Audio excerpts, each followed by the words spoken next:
I mean, you had your chance and then you blew it. That is the most absurd statement of the year. Nice. Nice. Oh, baby. I'm in my zone, I'm feeling it.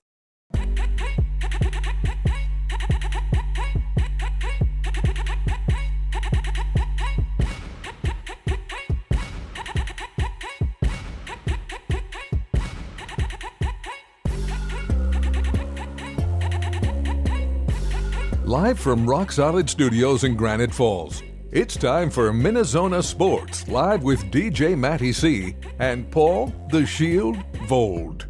4 games or something. And this is MinneZona Sports Live. We are back, yes, without a hiatus. This is the second straight week we've done MinneZona. So we are on 126, I believe, if I'm not mistaken.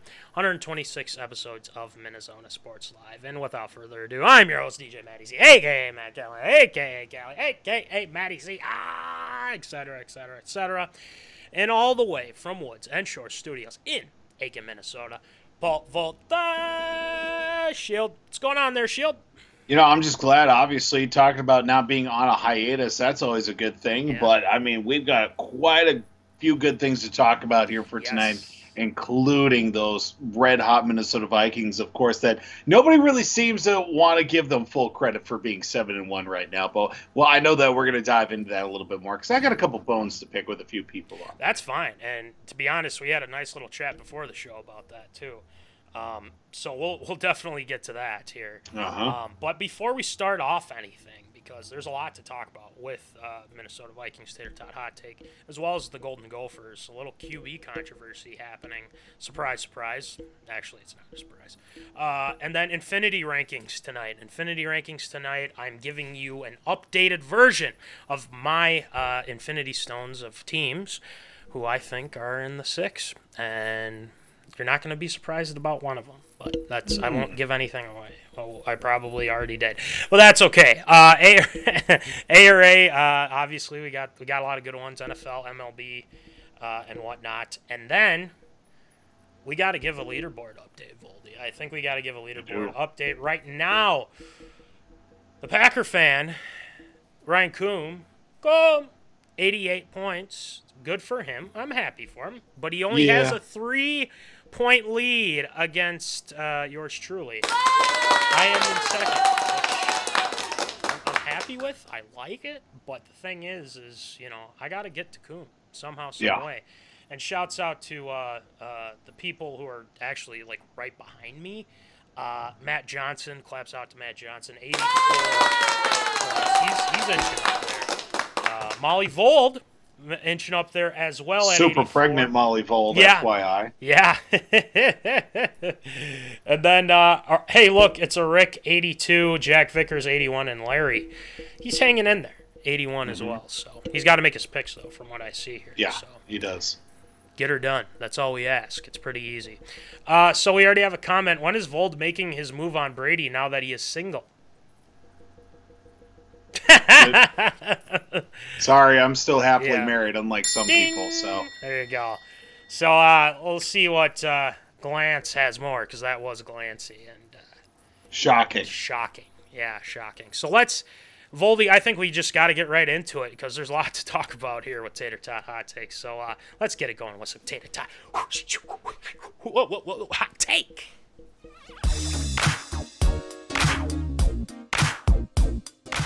Fresh out of the oven, it's Tater Tot Hot Take.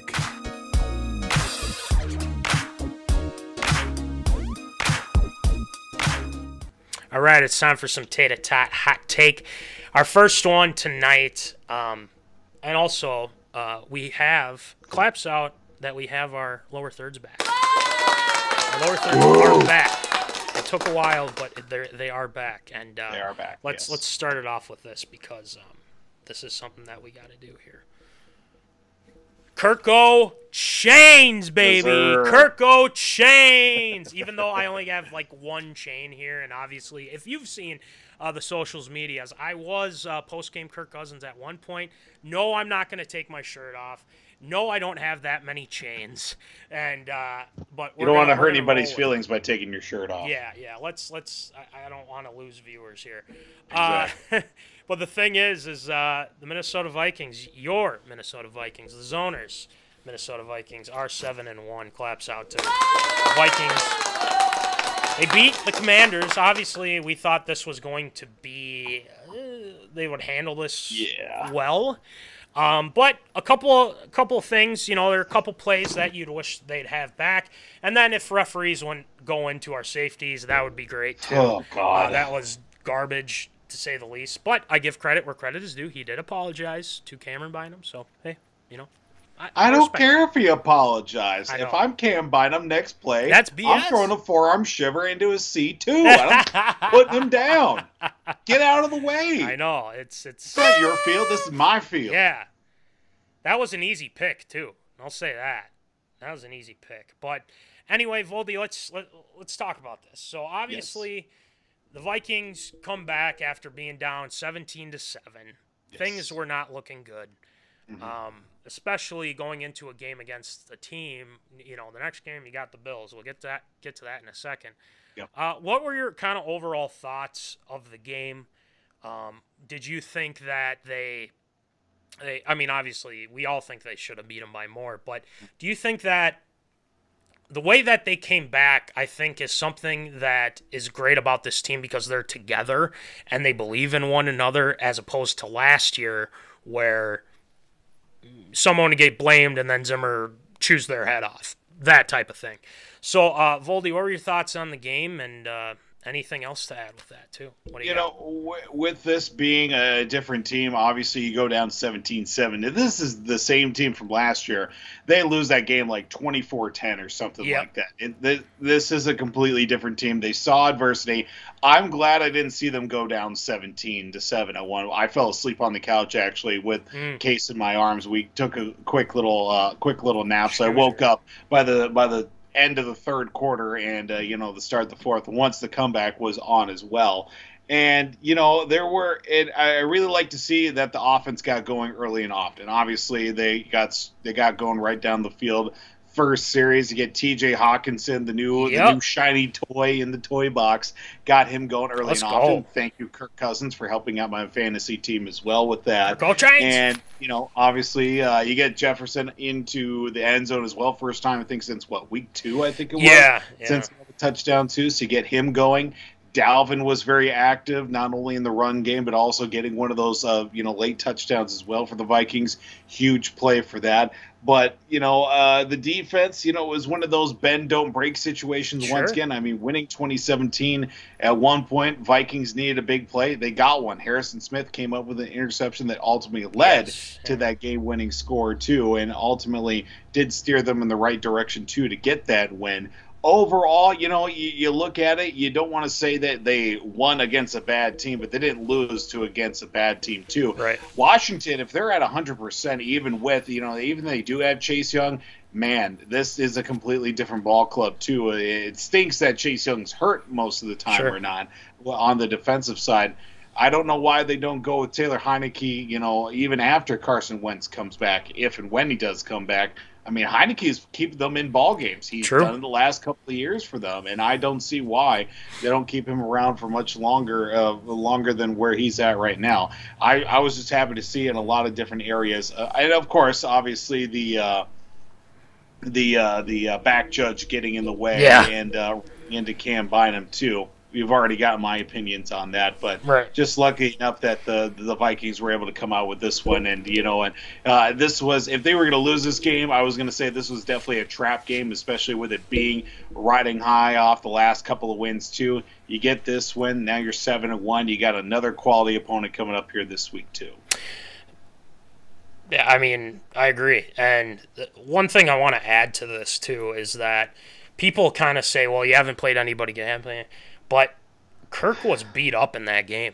I mean, if you watched that whole game, and granted, I had my niece's baptism, and I was checking in here and there.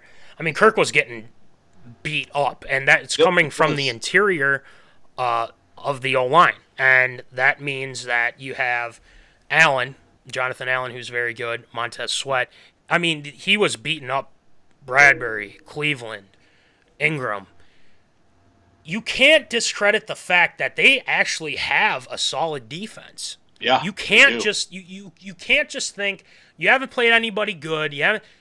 They're a good defense. They won 3 in a row before they took on the Vikings. Yep. So they're not a slouch. And as much as I hate to say it, because it is a Dan Snyder team, but still, I mean, I got a lot of respect for Ron Rivera. He had them ready. They made some mistakes. Heineke, the guy going over the long snapper, that was dumb. But you can't discredit the fact that they're actually not as bad as you think. And offensively, they're not going to do much. I mean, you have McLaurin and everything like that. You had the one lucky play. You take that away, I mean, the Vikings probably do win convincingly in that game. But the one thing that I kind of like about this is Kirk said after the game that the Vikings are going to have to win more convincingly. I mean, you're 6-0 in one-score games, which helps a lot. And I think eventually you will have to do something about a team that's not as good as you. And you'll probably have that at some point. But the schedule right now, it's tough. Buffalo, even without Josh Allen. We'll get to that in a second. Dallas, you have, this is weird to say, but the Jets. I mean, they're 6-3. I mean, there's a lot of good teams that are coming up here. So my overall thoughts is they came back, and they came back with a vengeance. And KirkoChainz was fantastic. And the reason why I feel like they won this game is because the toughness of the offense. It wasn't going great. They weren't doing well after that first drive, but they came back. Dalvin makes a play. Harry makes an interception. Daniil gets to the quarterback. Zadarius, DJ Wanham. I mean, this pass rush is starting to get going. You go up against Buffalo, which, they have a pretty good offensive line, but I mean, who are you going to block? You can't always block DJ Wanham. You can't always block double team Zadarius, Daniil, Patrick Jones. How's that going to work out? So, there's a lot to like here. And I want to get into this because you talked about it before the show. But a lot of these national media people are very down on this team. They think that 7-1, they haven't played anybody good. They play backup quarterbacks and everything like that. Voldy, just kind of give your spiel here on this. And the zoners, please go in the comment section as well, because we had a nice long discussion before the show about this. Go ahead, Voldy. Well, I just don't understand why is it that with the team being 7-1 and they're from Minnesota that the national media says no, they're not a legit 7-1. They're not. They're not the Bills who are 6-2. They're not, Kansas any other City, team that'd be 7-1. Like if the New York Giants or even the Carolina Panthers were 7-1, everybody would be ranting and raving about how good this team is and they can't lose the rest of the way. No, it's the fact that the Vikings, they keep making excuses for all the wins that they played now 4 straight games against a backup quarterback that doesn't have all his weapons. Their defense was limping in after giving up 30 points the previous week. That's football. This is literally the National Football League. Stuff like this happens all the time. It's just so happened to be the Vikings' turn, and the NFL doesn't know how to comprehend them being good. If the Green Bay Packers were 7-1, they'd already crowned them Super Bowl champions. Oh, sure. Right then and there. That easy. Even if it wasn't for Aaron Rodgers, they'd probably crown them Super Bowl champs right now going into week number 10. Of course, it's the Vikings, and they got to take everything with a giant grain of salt, too, and it's just... I just find it completely confusing. I'm not confused. I'm just more annoyed by the fact that all national media is just completely discrediting the Vikings for getting them this far. And, of course, that lone loss being that Monday night game against a very good Eagles team. There's another team if they were, they're undefeated right now, but if they were 7-1 coming after a couple of bad years, they'd be like, there's no way that the Eagles can lose. They're going to be in the Super Bowl this year. Yeah. Well, let me quick add to that because I do want to get to 2 more things here before we move to the Gophers. But what you mentioned about the Eagles, there's a reason why they're 8-0. Mm-hmm. But the thing is, if you watch that full game, they do have some weaknesses. And you can't always think, well, they're 8-0. They struggled against the Texans for a little bit. They struggled against us. Jalen Hurts had some mistakes, even though he was fantastic, to say the least. But we also have to remember that you can't just crown this team right away because they're 8-0. Because you can be 8-0 and then all of a sudden fall off a cliff. It's happened. It's the same thing could be said about the Vikings, 7-1. And it doesn't. Well, hopefully that doesn't happen. But we can't think. We have this mindset that, oh, they didn't play anybody. They're winning these games. It doesn't matter as long as you win these games. No one. I mean, the national media's are no one's talking about. They haven't played. Who gives a damn? They're 7-1. That's all that matters. They win. The thing is, if the Vikings win, even without Case Keenum, or not Case Keenum, Josh Allen, and have Case Keenum in there, and they beat him, you should give them some respect because Case Keenum, we all know what he can do, and we talked about this before the show. We all know what Case Keenum can do, and we all love Case Keenum. We all do. But the thing is if they win that game, they have a good defense and everything like that. They have enough weapons. They have Diggs, Davis. If they stop they can stop the run game, but it's all about the pass, I feel like, with the Bills. So we have that factored in, and I think people just don't do enough research on what we're doing. So who cares?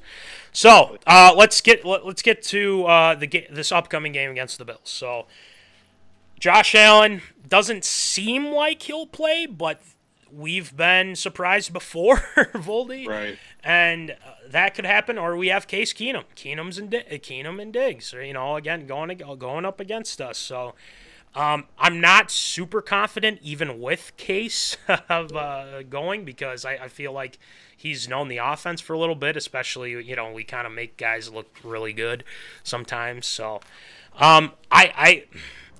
I feel good about it if Allen doesn't play, but if Allen plays, then I don't know. But Voldy, what do you think? I mean, do you give them a chance with Allen in there, or do you give them more of a chance with Keenum? But I don't know. What do you got? I don't see why the Bills would go about even starting Josh Allen, even if he says he's good to go, even with, he did take, that elbow wasn't exactly 100% even after that hit that he took against the Jets. I mean, there's really nothing really to prove here other than, 7-1 versus 6-2. You have the home crowd advantage. You've got that defense to back you up. I don't see why the Bills will say, you know what? Let's take this week. Let's let the arm, let's let things heal up, and we'll get back at you next week. I know that Josh Allen is probably thinking to himself that he wants to be on and he wants to start this game, but I don't see the benefit of doing that because if it's going to cause more harm than good, then you lose him for the rest of the season. Well, then you've got, 8-9 more weeks of Case Keenum leading the offense as opposed to him going 1 week and then having Josh Allen the rest of the season taking you to a probable Super Bowl run. The only thing stopping in front of them is, at this point, it's the Bills at this point that are standing in their own way. Well, If Josh Allen is healthy and they say, yep, no structural damage, only thing maybe just a little bit sore, go ahead. But if there's anything that'd be like, look, if he plays, it might hurt a little bit more. I would say you rest him and you let Case Keenum get the start here against the Vikings. Absolutely. And, I won't ask for a prediction or anything like that tonight because I feel like with this game, obviously it's a big game, but we can't just automatically think like, because we don't know. We don't know who's going to play and everything like that. Are we confident? Sure, we'll see. We'll see what happens. But I do like their chances, but at the same time I don't because I feel like defensively they are very good. So we'll see. Obviously, KirkoChainz was humming after the game. I wanted to quick mention that. That's why I'm wearing the chains here. Or chain, I should say. But I wanted to make sure we got that off and running. But before we move on, there's one more thing I got to address. And the one thing that I have to address is I hate to do it because I'm sick of this person. I've always been sick of this person, though, so it happens. Sean Payton was on the Manning cast on Monday night, and he had some words about Kirk Cousins. He said that, it's good to be batting cleanup, but I had to sit and listen to Kirk Cousins for that long. Wow. That's some bold words there, Sean Payton. Voldy, your quick thoughts on that? Why does Sean Payton need to feel the need to actually say anything whatsoever? Like, shut up. Yeah. Like, mind your own business. So what? They put you on last. Get over it. Sorry that he's more relevant than you are, and you're just trying to collect a paycheck. But, it's ridiculous. Like, you do not know the meaning of pain, my friend, and the pain that you caused as head coach of the New Orleans Saints for Minnesota. Well, you reap what you sow at this point. It's karma. Yeah, ultimately, we got you on the back end of things, but you know what? I'm still just not happy with Sean Payton being on my TV screen a lot more than I wish he was. Exactly. Even if him not being an NFL head football coach, too. It's like, just go away. Please just go away. He's not a Super Bowl champ. He's a Super Bowl cheater. It doesn't matter. Yep. And when they say that, I almost throw up because we all know the deal with that. But that's funny that he mentions like, oh, I have to sit and listen to Kirk Cousins. Well, you had to sit and watch Kirk Cousins beat your team in 2019. So there's that. How do you feel about that, Shawnee boy? Like to have you on the show. I have some choice. Love to have Sean Payton come on the show. Let's air it out. Let's put all our cards Let's on air the it table. out, man. I mean, I'm serious. I will give him a piece of my mind, and I'll tell him, I don't like you. I will say that. And if he opts off, just proves my point. He's a bum. So that's all it is. But anyway, we're not going to go into that. Let's move on to the Golden Gophers here. And they've got a quarterback conundrum. Surprise, surprise. The Gophers are going into this game against Northwestern. And Northwestern is not very good, but they've played people tough. We can't ignore that fact, and PJ Fleck said that too. But Voldy, obviously they talked about how Tanner Morgan was, quote-unquote, hurt in that game against Nebraska, which I'm glad they won. But this thing with Tanner Morgan, I mean, I've been saying it for a long time. I was hoping he would turn it around this year, but it's not happening. It's time to move on from that, and I think Fleck needs to realize that. They say if he's healthy, they'll play him. No, don't. This isn't working, and you saw that. You can't always rely on Mo. You can't always do that because the thing is the quarterback play is so poor. And again, I respect the hell out of Tanner Morgan. I think he's a very good human being, especially through faith and things like that. I respect that. But I'm sorry, he's not getting the job done. That's just all I have to say. But Ethan Calamanis. Billy Kalakimaka. Yeah, Ethan Calamanis. I think he's going to be a little bit better. And people haven't seen him and things like that. We get it. But he did play very good, and they did beat Nebraska even when they were down. So Tanner Morgan, I have respect for and everything like that, but it's time to move on.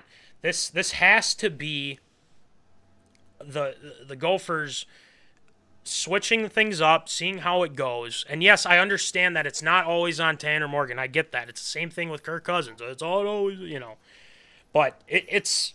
I think they got to make this change. I think they got to put Ethan in. I think that I think Fleck needs to realize, look, Tanner's a leader. I think he'll lead, but he'll lead from the bench. I'm sorry. I have to say it. So, Voldy, what do you think about this QB conundrum? Yeah, I think we're here at a point of the season where it's kind of, you go one way or the other, I think. And I think now is the time that you'll start looking at what does the future have in store? Because we already know that Tanner Morgan's done after this season and hopefully maybe gets a look at a pro deal somewhere. I would certainly like to see him playing for a pro team somewhere with some substantiality. But I think for the Gophers, it's definitely a time now you have to start working in some of these new guys that are going to be the face of the Gophers maybe for the next 2, 3, hopefully even 4 years as well. And well for Mili Kalikimaka here to get him some first-team reps and getting some more substantial play time. And yes, there are some risks you run with that, especially with Northwestern and the week coming up after that. Well, you're playing for Floyd or Rosedale, and then after that, you get Wisconsin to close out the regular season. We already know that the Gophers aren't going to be going to the Big Ten championship. We'll be looking at something maybe like the Music City Bowl or the oh gosh, there's a few of them like the Meineke Car Care Bowl or something like that. If Meineke still even exists to begin with, but what are those no name bad bowl games? I think I even heard too like an outside chance of the Pinstripe Bowl up in New York too, which would be pretty sick in my mind to play at Yankee Stadium, but. Obviously it's not one of the New Year's Six. It's a far cry from the Outback Bowl from 3 years ago, I should say. But, you look at it, I think now is the time. You really have to look at it. You might as well go up against a 1-8 team. But at the same time, if things start going worse, you've got something behind you. You've got Tanner Morgan. Obviously he's a guy that he can step in. He can make those plays. He can make those decisions too. But I think right now you start looking at it, you definitely want to go at it against a team you don't really have a whole lot of stock put into. As long as you're not doing it when it comes to it's like we'll go ahead and start the freshman against Iowa, and Wisconsin's like no, we want those trophies. We want the axe. We want the pig. And we want them back in our trophy case. We don't just give it up for the sake of giving up. We want something out of it. So I think you definitely have to look at Kalekamanis here this week against Northwestern. Yep. And, I mean, what do you have to lose? I mean, you're playing a 1-8 team. And you can't overlook them, too. I mean, they lost close games. And they'll fight hard. I mean, what do they have to lose, So there's that. Kalekamanis, I think, can give them a little bit of a jolt. For one, and he did. When they went down there, they scored points with him and the quarterback. Now, the old line has kind of been. It's not as good as it used to be, but he's missed throws. But that's college, and the Gophers haven't had a quarterback that has really been dominant. I mean, Tanner Morgan had one or 1.5 good seasons or whatever. However you want to cut it, but it's time for a change. And, I think if he gets hurt, Kalekamanis, then, you have Morgan in your back pocket. And then maybe he gives them a jolt. You never know. So, I don't think this is anything to be concerned about if you make this change. And I'm begging. At this point, I'm just almost begging. PJ, just make the right decision here because this isn't working with Tanner. I'm sorry. It is not working. So I think they're going to beat Northwestern, and they'll improve to, what is it now? They'll be 7-3, right? Sounds about right. I think so, yeah. Yeah, so 7-3. I mean, that's pretty doggone good. You got to give them some credit there. So, I think they'll win this weekend, and if they lose, well, it's not good. So, all right. Well, that'll do it for Tater Tot Hot Take this week. It's time for Infinity Rankings, and there's some, I've shaken up some. I have my own list, and I think it's quite good. If all these national media members have issues, come talk to me because I'll explain to you why a certain team is up there and they should be. So we'll get to that. So anyway, let's get this thing going with some Infinity Rankings. While many have power rankings, none have captured them all. It's time for Matty C's Infinity Rankings.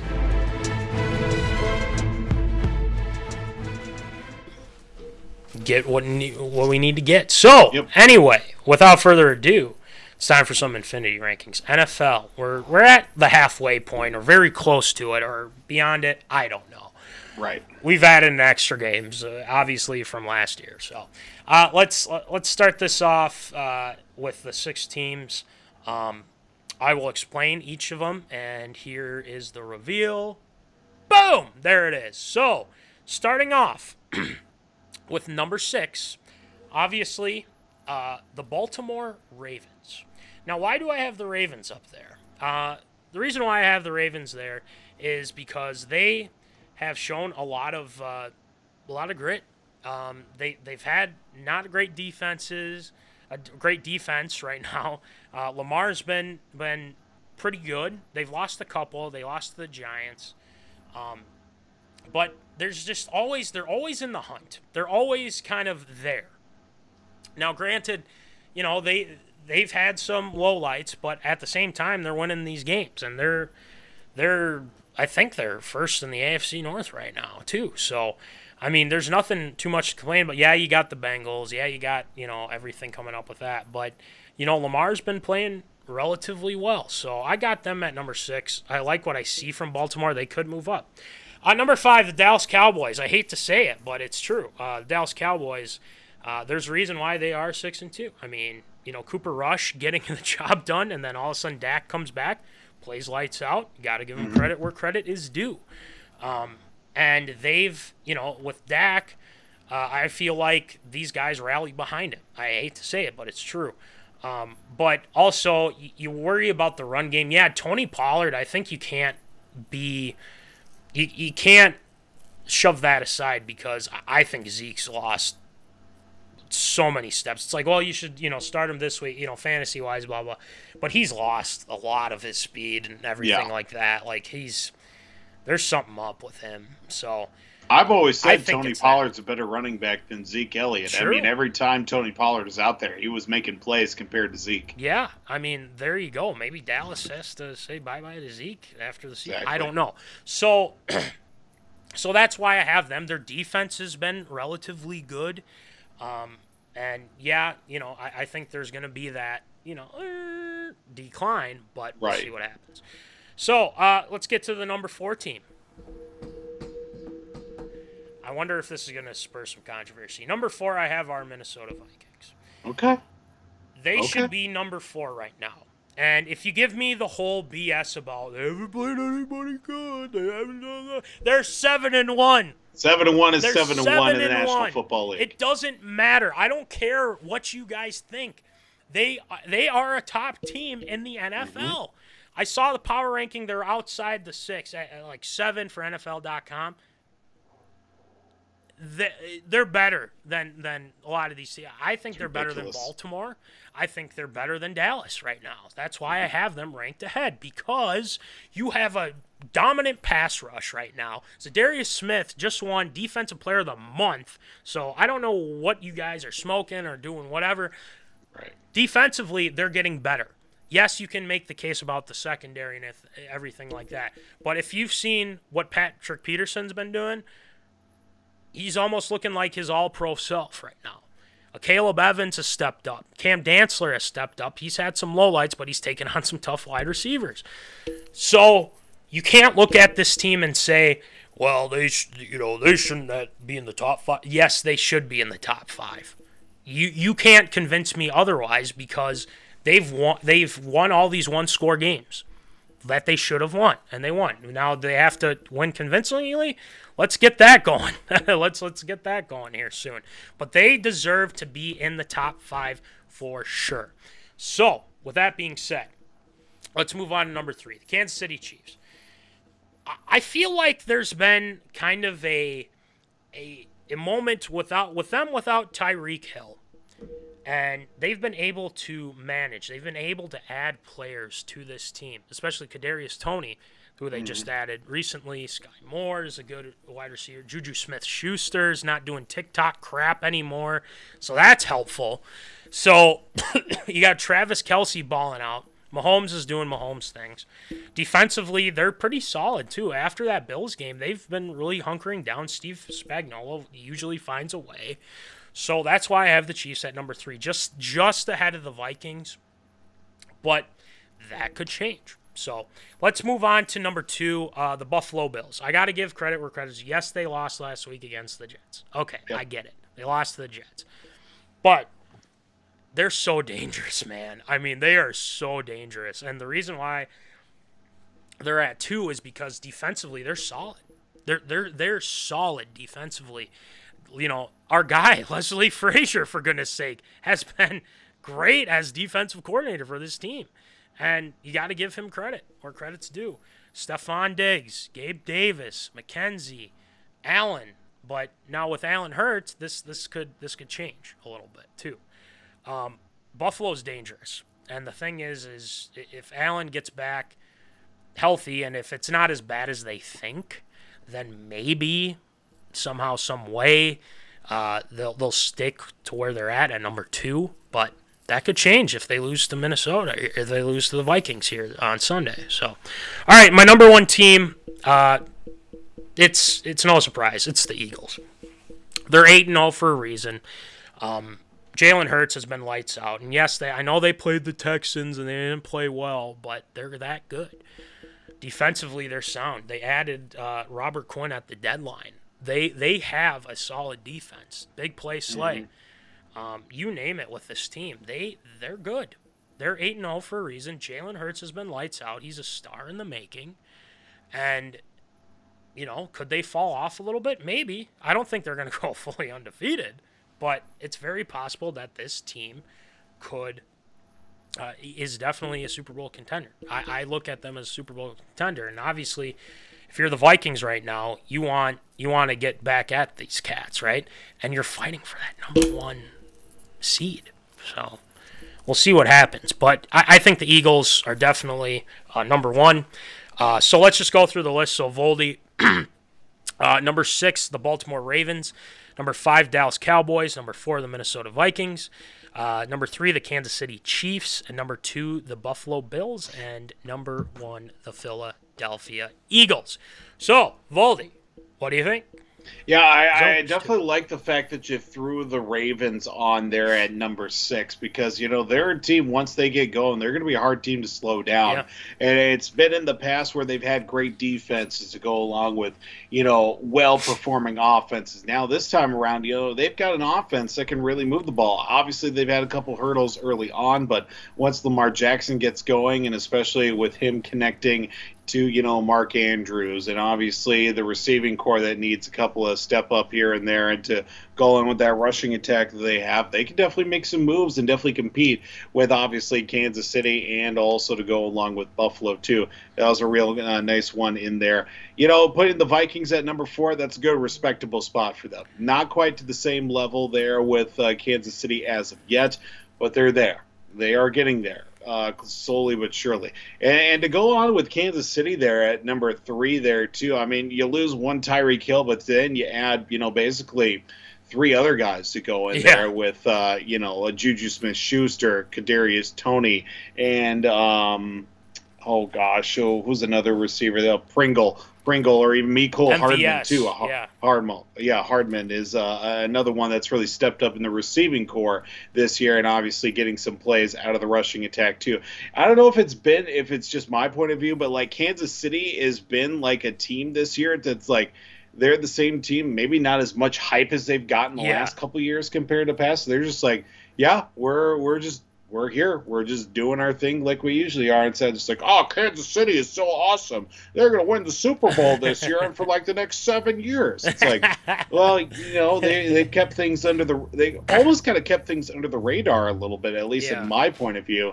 And then putting the Bills at number 2. I mean, they're probably, out of all the 6 here, I would say the Bills are the most complete team on this list, which is saying something because of the fact that they have a really good defense to go along with that high-powered offense. I mean, they even added a couple of guys, too, on both sides of the ball. Nyheim Hines out of the backfield, and then also getting Dean Marlowe, I think, to help out in the defensive backfield with a couple of injuries they've got back there, too, to have some depth. But then, obviously, at the number 1, that you do have the Philadelphia Eagles, who have been sadly needing, obviously, receivers to go along with that quarterback that they have in Jalen Hurts, because I know the last couple of years the need for a couple of good wide receivers has been hard to come by if you were in an Eagles uniform. But now things have really picked up as of late. Defense also chipping in through here to getting into the action too. So, I mean, I don't really have any problems with this whole list that you got here for Infinity rankings this go around. Well, thank you, because I remember last time you were surprised I had the 49ers. It was early on. Yeah, it's fine. It's fine. Like you said, very early on. A lot of things happening. But one more check for our zoners, just so you can see. Eagles, Bills, Chiefs, Vikings, Cowboys, and Ravens. If you wanted to make a case for the Bengals, I still think they need some there's growth to be had with them right now. I mean, obviously the Raiders have fallen off. Chargers, Broncos. I mean, it's I mean, that whole deal, I mean, it's the Chiefs are just taking it away. So, I mean, there are some teams that you could make the case for, you know, God, even the Jets, the Giants. I mean, but they could fall off. I feel like they could. That's why I don't have them up there. But these are the teams I know for sure. Like, they're going to be playing. They're going to be playing in December, January. So we'll see. Anyway, that'll do it for Infinity Rankings, and we'll have more of that at a later, or more Infinity Rankings at some point, at some time. So let us know what you guys think, and get back to us. If you guys think that guys should be moved up, moved down, let us know. All right, let's get to some ARA this week, Voldy. We got some good ones, got some NFL. Got some firings apparently, and then we got some MLB. There's free agency coming up, so let's get it going with some absurd or approved. It's time for everyone's favorite segment, Absurd or Approved.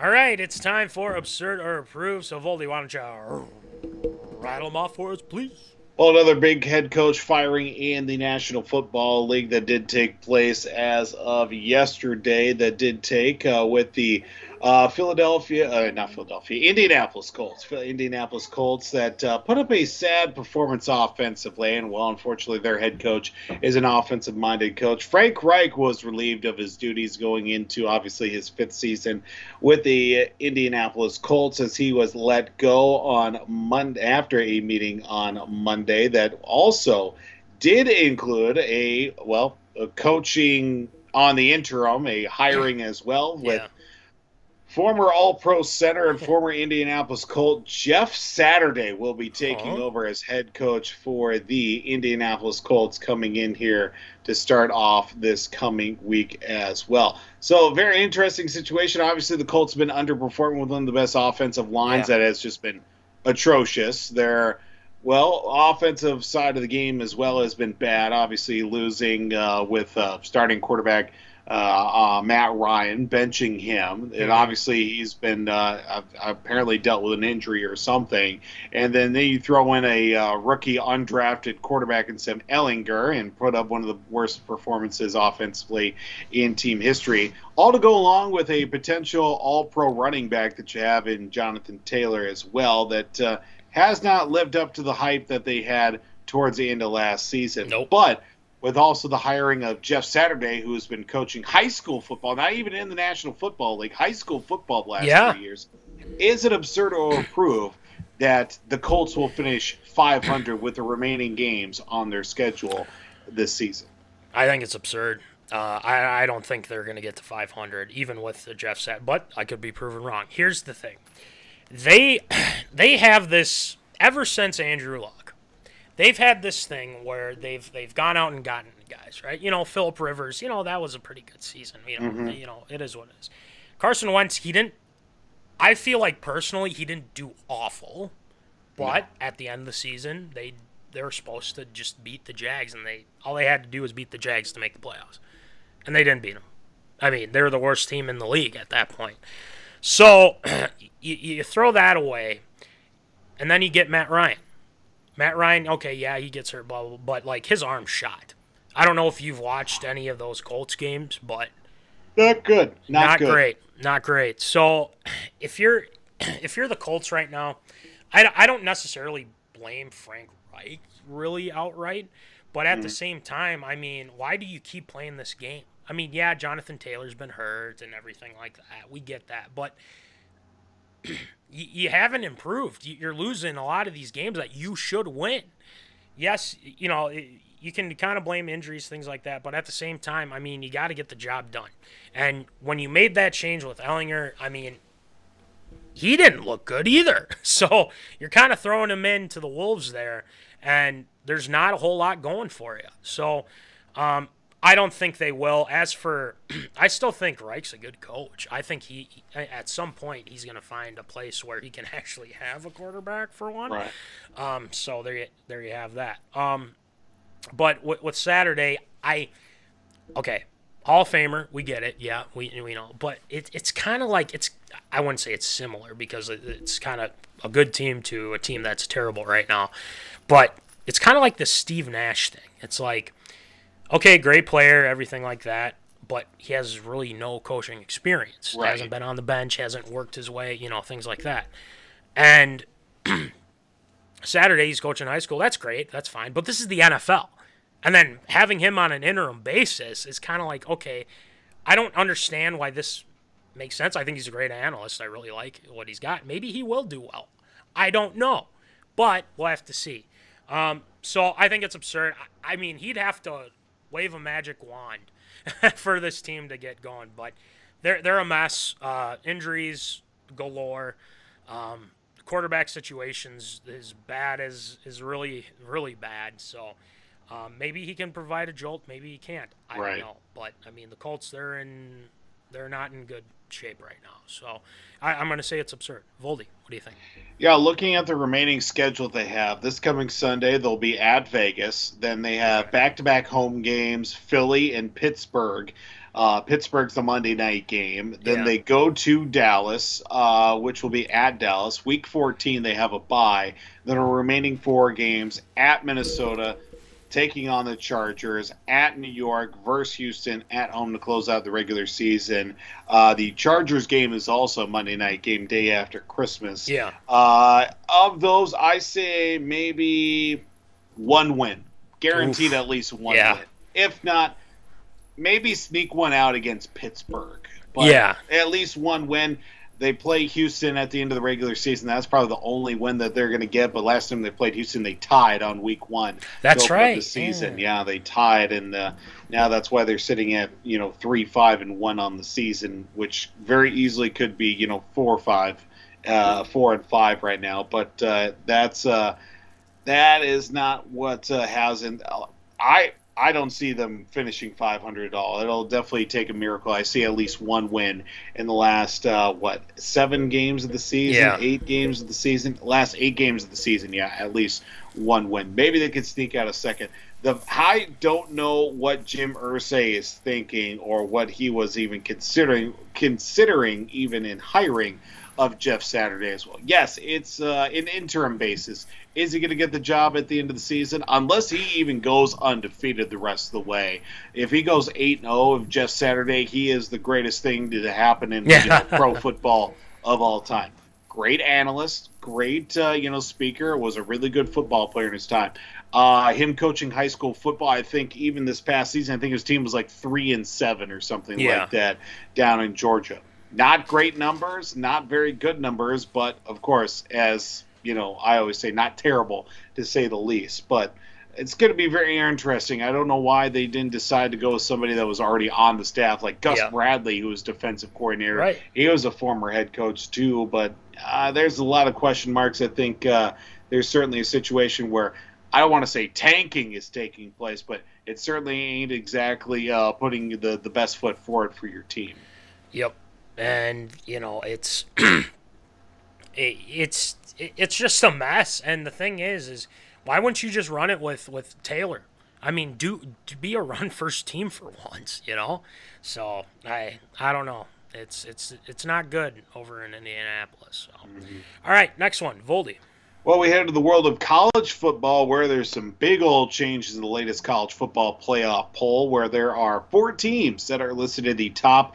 And, significant changes, to say the least. Looking at the top 4, going at number 1, Georgia at a perfect 9-0 with Ohio State at 2. TCU now into the top 4 as they are the 4th moving up 3 spots from last week, and Michigan at number 3 this season. Of course, unfortunately, it was a loss for Tennessee, who was the previous number 1 for the Volunteers, but Georgia taking that top spot. Alabama knocked out as well this past week, while the Horned Frogs did receive that, moving their way up. Tennessee now number 5 on the season as well. Alabama sitting at number 9 with their second loss on the season as well. But looking at how things have shaped up with these top 4 here in the latest college football poll, playoff poll, I should say, DJ Matty C, is it absurd or proof that we will see even more changes in how many teams will fall out of the top 4 here this week? Great question, because, well, first of all, I think Georgia's made a statement in saying you guys counted us out before the season, now we're number 1, and we just beat everyone thinking that Tennessee is going to be the team. I think Georgia's going to stay. Ohio State, they'll probably stay. It's probably going to be TCU. They take on Texas this weekend, so I think that's a big game for them. But I think they're likely to hop out of that place. I wouldn't be surprised if they do well against the Horned Frogs, as my doggone flag fell over. Gosh darn it. Technical difficulties. That's all right. Anyway, we'll move on with Michigan. Michigan, I don't see them falling off. I think they're really good, too. Offensively, they're solid. Defensively, they're good. But I'd probably say TCU. A couple teams that could sneak in. I do want to mention this. Oregon could sneak in. Tennessee, even with that loss, they still have a chance. So if TCU loses, I think Tennessee would probably come right back up, which wouldn't surprise me. USC apparently 8-1. I know before the season we were still wondering how they were ranked, even after that poor season, but they've proven us wrong. And I think Alabama's hopes are pretty much gone now. But if you add in Clemson 8-1, Ole Miss, UCLA's 8-1. Wow, how about that? Wow. But there's some teams that could pop in, but I think TCU is at risk. They do take on Texas. Voldy, horns down. Horns down. Yay, nay, maybe. Maybe. So, I wouldn't say it's absurd. I think TCU I think they might be hopping out of 4th here after this week, because I think Texas is going to come ready to play. So, Voldy, what do you think? Yeah, I think Texas is the one that really stands out. I should say TCU going up against Texas is definitely the one that certainly stands out in my mind. I'm trying to see who Michigan plays this week to see if that could be another potential matchup for them to fall out of the top 4 as well. That could be a serious contender, but with Tennessee, they take on Missouri this week. I don't know how much that's going to help them in the poll, maybe bump up a spot. If TCU should fall, or Michigan as well, that could put them back into that conversation too. But I think Georgia will be all right. Ohio State will most likely be all right as well. So it'll be very interesting to see 3 out of the 4 here this past week moving into the top 4 compared to last week. The only one that was remaining was obviously Ohio State, where they still stand pat at the number 2 spot. So I think at least TCU are going to be the one on upset alert here heading into this weekend. Yep. So that's my guess, but a lot could change too. But Georgia, Coach Bo's happy right about now. So yeah. All right, next one, Voldy. Well, we officially now enter with Major League Baseball's World Series coming to an end here earlier over the weekend, I should say. Now enters that fun part, free agency, with numerous big names that are on the free agent market, of course, with Aaron Judge, Jacob deGrom, Carlos Correa, and many others that are on that free agent list. And DJ Matty C, is it absurd or prove the likelihood that the Twins are able to bring back Carlos Correa or sign other free agents? What are we looking at here to be some big targets for the Twins this offseason? The only thing that I think they're going to do is, I think they have a better chance of getting back Correa. I think he did like being with the Twins, and maybe with them, hopefully, knock on wood, healthy for this upcoming season. But the one guy I would want them to go and get which they probably won't because it's the freaking Twins, poll ads and everything, I'd want them to go after DeGrom. I mean, what do you have to lose? What do you have to lose? You don't have anything to lose but money, apparently, especially that. So with DeGrom, I like the way that, you know, other teams are probably going to pay him more money, which is fine. We know that it is what it is. But Aaron Judge, I mean, yeah, good luck with that with the Twins. They'd have to just pull a rabbit out of that. Correa, I feel like they can convince him to come back, but will he? Or would it surprise me that he wouldn't be back? It wouldn't surprise me if he wouldn't be back because it's the freaking Twins. Right. And that's the issue. And landing spots they have right now, Dodgers, Cubs, and Twins. I personally think if you are the Minnesota Twins and you lose on Correa, then you're in deep trouble.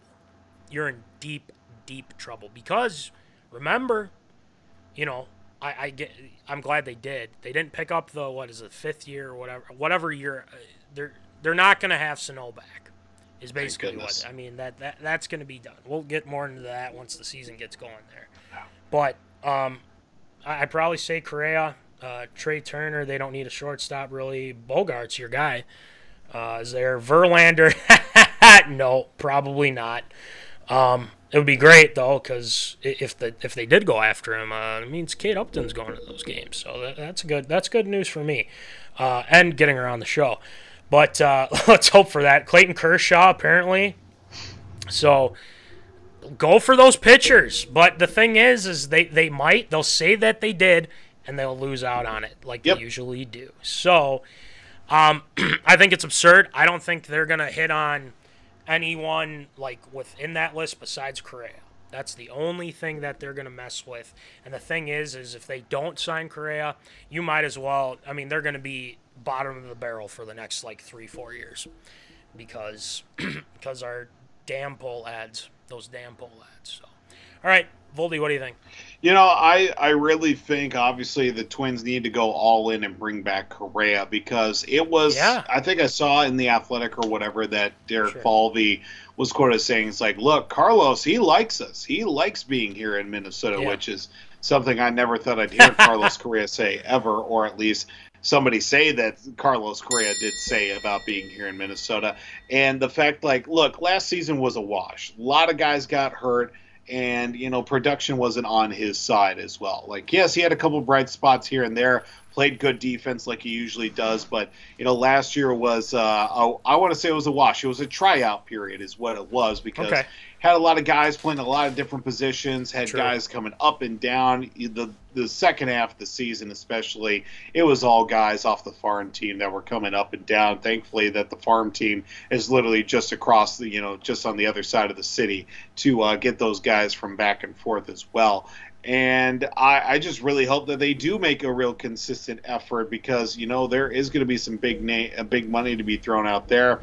Trey Turner is another guy that could look at if they aren't in the Carlos Correa sweepstakes, and we can try and go get, another shortstop, Dansby Swanson, if he doesn't get, gets that big deal from his current team in Atlanta too. Yeah, shortstop's really going to be the big thing too. Mm-hmm. And, you know, whatever you can get on the market with pitchers, because I know Kenta Maeda is going to be coming back. The Twins did pick up Sonny Gray's option, which I thought was a really smart move as well. Mm-hmm. You know, you're letting go guys like Miguel Sano, thank God. You got Chris Archer that's going to be let go as well. I think maybe even, was it Duffy, I think, that they saw that they were letting go? Somebody. Yeah, I think it was Bundy, Dylan Bundy. Yeah. I think it was Bundy that they let go, which was unfortunate. I thought maybe you can try and get him on maybe release him, but maybe sign him back on a 2-year minimum deal or something like that, or maybe even a 1-year minimum deal too. I think that'd be a low risk, maybe high reward situation for the Twins too. But you know, obviously the big thing is can they put all their chips into Carlos Correa, because you know he's still having a pretty solid. He's in that peak time now for him as a player too, and you know what? It's not going to be too many more years where you can get the production out of him. So might as well strike while the iron is hot on him. So. Yep, I like that. That's a good way to put it. So, if you're going to make a splash, make the splash. We've been waiting however long, so go out and get a pitcher. Get Correa. Go get him. Please. Exactly. Please just do it. So, anyway, next one, Voldy. Well, we stick with Major League Baseball. Yes. It was the Baseball Hall of Fame that announced earlier this week their contemporary baseball era ballot on Monday. Now, this is, including some names that, are controversial in their own right, but also do have some own merit of their own. Some of the names on this ballot do include BarryBonds, Rogerclemens, Curt Schilling, and other players from the class of 2023 for their contemporary baseball era ballot, which does include Albert Bell, Don Mattingly, the Crime Dog, Fred McGriff, and even Dale Murphy and Rafael Palmeiro as well. But one of the names that was visibly absent off the ballot, Sammy Sosa, not on the ballot, as well as the 16-person committee, which consists of Hall of Fame players, baseball executives, veteran sports writers that will vote at the winter meetings coming up here in about a month's time, December 4th. A player must receive at least 12 votes to be elected as well, of course, with Bonds, Clemens, and Schilling. Unfortunately, their time has come on the traditional ballot to get into the Hall of Fame, too. But looking at this list of players for 2023, whom do you think will make the Baseball Hall of Fame off the contemporary baseball era ballot? Sure. I did look into this a little bit, and the thing is that Barry Bonds, Rogerclemens, I think we just need to move past the whole steroid thing. They're good players, even before the whole steroid and however you want to cut it. They're fantastic players. Bonds is definitely the record holder, and you want to have like a different way of approaching it. I just think right now with baseball being the way it is right now, because you could, Astros won the World Series, but to like people that do follow sport, like I didn't even know that they're in, because baseball right now has been not great. But I definitely think, Bonds for sure, Clemens for sure, Curt Schilling, the bloody sock and everything like that. Obviously, he's been very controversial. We get it. Palmeiro, I don't know. We'll see. So, absent from with Sammy Sosa, I think you got to get past that whole thing too. And the thing is that they brought popularity to the game with the home run thing with McGuire and everything like that. With Bonds getting the record, with Rogerclemens being dominant, with Curt Schilling. It's all of that. It's all of that. And I think they need to get past that whole thing. So I'd probably say this would probably be my list. Bonds, Clemens, Schilling, as well as even though Sosa's not on there, I still think he should get it too. But I'd probably say those guys right now. But it's... there's always going to be one writer that's going to be like, oh, that's not how it should be, blah, blah, blah. Who cares? We've moved on, whatever. So those are my three. Voldy, what do you think?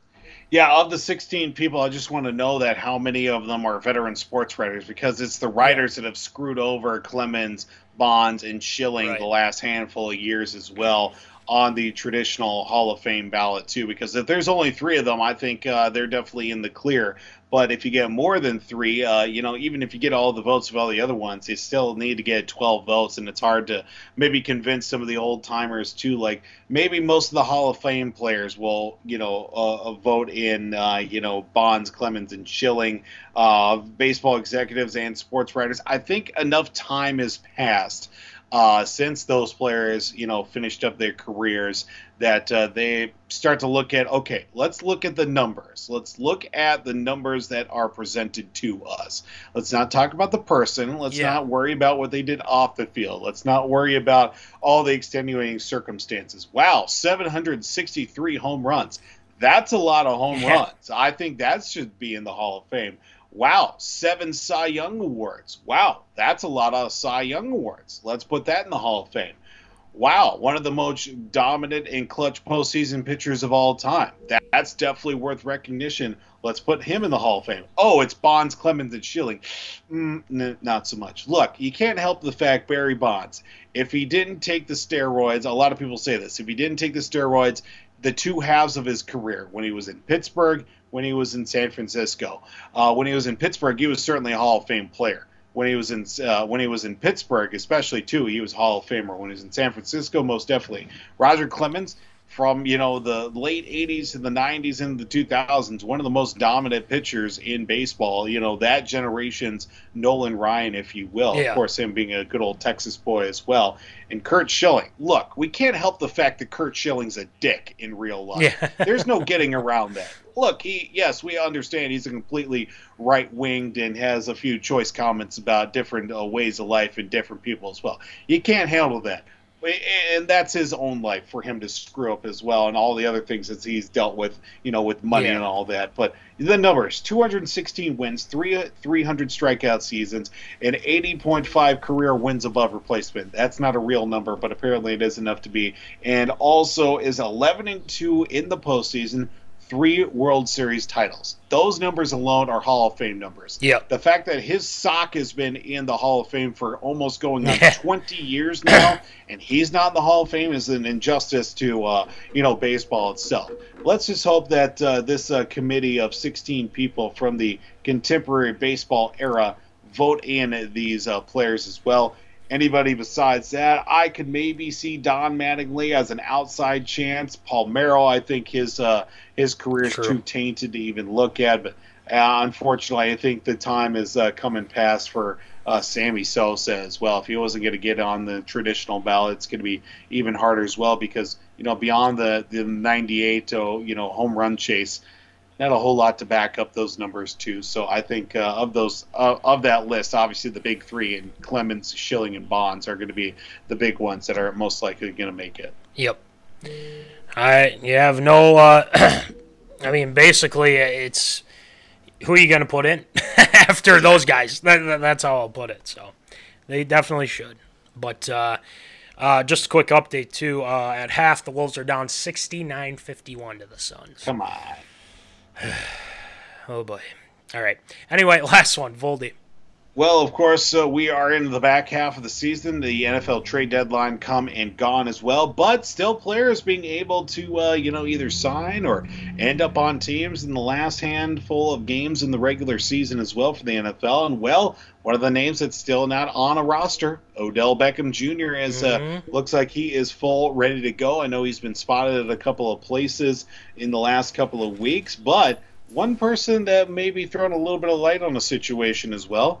How about the Dallas Cowboys and old Jerry Jones maybe making a ploy for Odell to come down to the Big D and put a star on his helmet? As talking with one of the local radio stations in Dallas, owner and general manager Jerry Jones, backed the Cowboys' current receiving core and has shaped the passing game, but added if OBJ would be added, that it would be, quote, someone that we've always had appreciation in the world for, and for what he is as a competitor, and what the Cowboys star on his helmet put it on would be, quote, pretty cool to have him in a Cowboys uniform as well. Is it absurd or approved? Would the old to Odell Beckham Jr. to the Cowboys, or straight up, where's he going to end? Where's he going to end up at before the end of the season? Well, I think it's absurd going to the Cowboys because I think it's just Jerry flapping his gums just to try to put in some. But it wouldn't, granted, it wouldn't surprise me. But I want to say, too, that I just feel like with the way that the Rams are going right now, I don't see him going back to L.A. just because, well, something ain't right over in L.A. Like, there's something wrong going on there. I think Matthew Stafford's showing his age. But as for a team, there's been a lot of teasing with the Buffalo Bills, right? Von Miller and him, going back and forth on Twitter, all that stuff. Right. The Giants, apparently, bring him back. You had another weapon to that arsenal too, because you don't really have a true number one, and maybe he could be that guy. I don't know. He's a different guy now. But if you are Minnesota, I'm not saying this should happen. I'm not saying that it will. But if you wanted to add Odell, you add another weapon to the arsenal with OBJ, JJ, Thielen, Osborne, that whole deal. I'm cool with that. But where is he going to end up? That's a great question. And I said before LA just because I think it was still kind of a thing, but I think that door is closing. It depends on the health of Josh Allen, though, too, if you are Buffalo right now. So, I mean, there's not a sure thing right now, which is interesting. But I'm going to go with kind of interesting. I'm going to go with the Giants. I'm going to go with the Giants right now just because I think they want to make a splash and act very competitive in the NFC. And I believe, if Dable's got Jones playing well, which he's had some good games, Saquon Barkley, you have the run game, you bring back Odell, you add more excitement to New York, and I think that's a very big possibility. But if Allen's back healthy, then yeah, I'd probably say Buffalo. But right now, with that injury, I'm going to lean more towards the Giants. So I'll go with that. Voldy, what do you think? Yeah, I think looking at some of the teams that have been thrown out there as well, if you would have told me before the trade deadline where it was going to end up, I was going to probably say Buffalo. But, just with the amount of lobbying that's taken place there. But, Buffalo has, like I said, during Infinity Rankings, probably the most complete team that they have with the current lineup that they have. Throwing OBJ in there would just be another feather in the cap as well, compared to when he joined the Rams on that way to a Super Bowl run as well and a Super Bowl championship. I think the Rams would certainly be obviously he'd be coming back in, familiar setup, familiar play calls, all that too. Fairly unlikely that would happen now because of the fact that it's been so long and no real positive movement's been made there. Going back to the Giants would also make sense. They're a team that is kind of looking things up as of right now. Obviously, you made room with getting rid of Kadarius Toney as well, and there's still looking for some solidification where he could be the guy in the receiving core because when he joined the Rams, he wasn't the guy, but he was number two behind. Complimentary, yeah, he was a complimentary receiver. Going back to New York, I should say, he would be the guy, but I think maybe a couple slices of humble pie would make him realize, okay, now it's time to go here as well. If I had to pick where he'd end up, honestly, if I'm really thinking about it, it would probably be, I want to say Buffalo. That's the one that continues to jump out my mind because they have guys that are up there. But that's the thing. Yeah. They don't have the guy, I think, in my mind. They do have Isaiah McKenzie. They do have Gabe Davis. They have Stephon Diggs. What am I saying? I'm completely But you're saying as more of a guy that's going to be complement, number two. Exactly. Yes. Stephon Diggs is the Cooper Kupp to OBJ this time just on with Buffalo as well. He's going to be that solid too because if, obviously it's a situation like the Vikings have. Oh, let's quadruple team JJ here. Oh, wait, there's Adam Thielen. There's KJ Osborne. You got Dalvin coming out of the backfield. It's the same thing with Buffalo. Oh, we're going to triple up on Stephon Diggs. Oh, look, there's OBJ. There's Gabe Davis. There's Dawson Knox. There's Isaiah McKenzie out of the backfield as well. Naeem Hines. Oh, yeah, Josh Allen can literally leapfrog dudes left and right if he's good to go as well. So, again, just Buffalo continues to stick out of my mind, but it's going to be a new team. It's going to be a new system. How quick is it going to pick up the playbook, and how effective would it be here now with just 8 games left in the season? Obviously, another bye coming in as well for Buffalo at the same time. So maybe, maybe looking at their schedule, to have to see when that second bye would be coming through for them. If it's in the next game or two, maybe he could slide right in after that bye. But if it's one of those where it's in the last couple of weeks of the season, that's probably going to be a little tough for him to try to slide in. So it's literally maybe in the next couple of weeks we'll see OBJ sign somewhere. Yeah, I think it's going to be soon. It's just a matter of who's going to bite, so that's kind of how it is. But without further ado, great job as always, Voldy, with ARA. Sure. We're moving on to Shield Shoutouts. We got some Shield Shoutouts coming your way, and former Twins and things like that. So let's get it going with some Shield Shoutouts. Shield Shoutouts.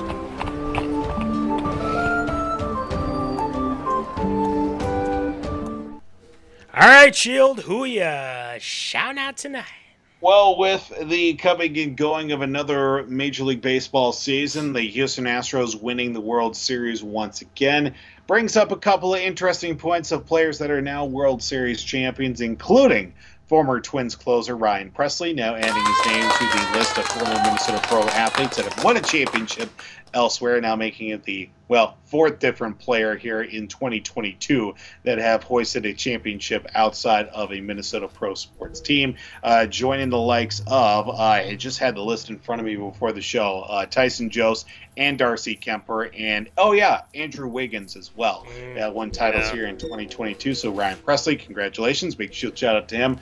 Longtime manager who's been the bridesmaid but never the bride, Dusty Baker, winning a World Series title as a manager at the tender age of, I believe, 73 years old, winning his first World Series as a manager. Last time, obviously, it was last year as manager of the Houston Astros, but before that, 2002, with Barry Bonds and the San Francisco Giants, he ended up losing to the LA Angels of Anaheim in that World Series. And also a big shield shout out as well to a guy that's had a up and down, not only career, but also life as well. Just 3 years ago, Trey Mancini with Baltimore, coming back from cancer, fighting his way back from that, making it back to the major leagues and being a hot piece at the trade deadline, and now ultimately hoisting a commissioner's trophy in a World Series. So congratulations to Pressly, Dusty Baker, and Trey Mancini for winning a World Series with the Houston Astros.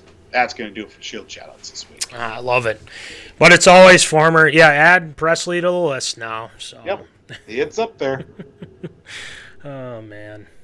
One of these days, Woldy. One of these days. So we'll just put it like that. But great job with Shield Shoutouts, as per usual. Thanks, sir. Without further ado, there's usually things that we got to talk about. One, make your picks, please. Yes, make your picks. We might have a giveaway, another sticker giveaway here soon, so we'll talk about that. But if you decide, maybe I just want to pay for them, we do have stickers still available. $2, $3. We can get them to you. Very cheap, very easy to send. So, hey, we'll get them to you. Remember, shirts, $20, $5 shipping. Make sure to talk to me, talk to Voldy, talk to Jimbo. Maybe even the Kerf Doctor, just because. I don't know. I haven't said it in a while. Get your shirts. We got plenty of them. And as well, get your hats. Limited editions. Limited editions still available. Two extra larges. And the hats, $20, $5 shipping. Ugh, get a jump start on your holiday shopping, folks. That's true. That's very true. That is coming up here. Black Friday, we could have sales, I don't know. We'll see. Moving on, shout out to W2 Performance Willard Hotel. Check them out at www.w2performance.com.